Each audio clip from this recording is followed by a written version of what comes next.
مرزا غلام قادیانی نے جا بجا علم مصطفیٰ صلی اللہ علیہ وسلم کا انکار کیا اور بہتان باندھا، لیکن میں آپ حضرات کے سامنے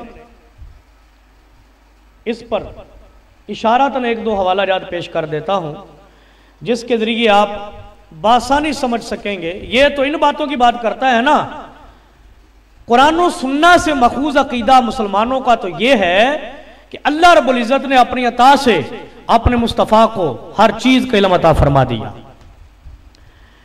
سنیے، حدیث معراج کے اندر آیا، نبی اکرم صلی اللہ علیہ وسلم فرماتے ہیں وَدَعَ كَفَّهُ بَيْنَ كَتْفَيَّ حَتَّى وَجَدْتُ بَرْدَ أَنَامِلِهِ بَيْنَ الثَّدَيَّ فَتَجَلَّ لِي كُلُّ شَيْءٍ وَعَرَفْتُ او کما قال صلی اللہ علیہ وسلم۔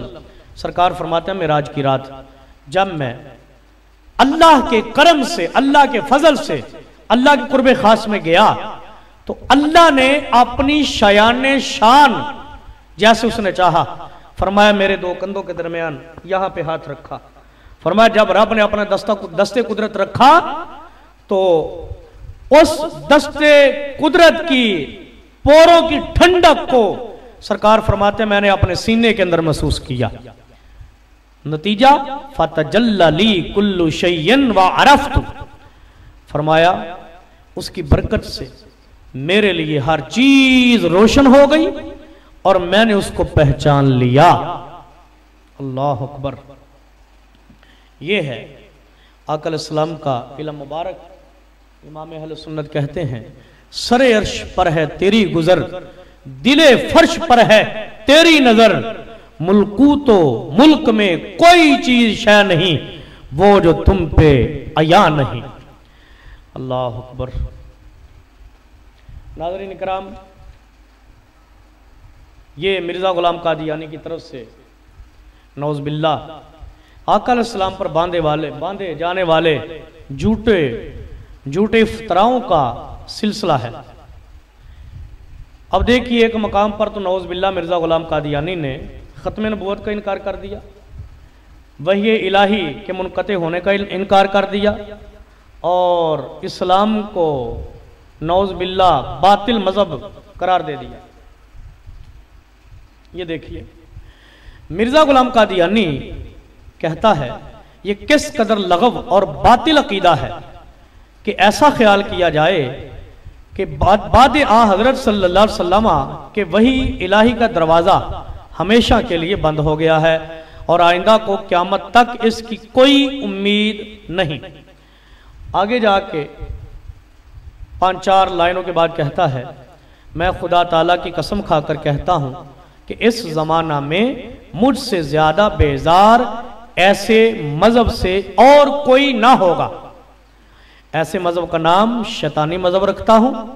یہ الفاظ سنیے، کہتا ہے میں ایسے مذہب کا نام شیطانی مذہب رکھتا ہوں نہ کہ رحمانی، اور میں یقین رکھتا ہوں کہ ایسا مذہب جہنم کی طرف لے جاتا ہے اور اندھا رکھتا ہے اور اندھا ہی مارتا ہے اور اندھا ہی قبر میں لے جاتا ہے۔ یہ زمیمہ براہین احمدیہ حصہ پنجم، اس کا صفحہ نمبر 183 ہے، روحانی خزائن جلد 21 صفحہ 354۔ یہ دیکھیے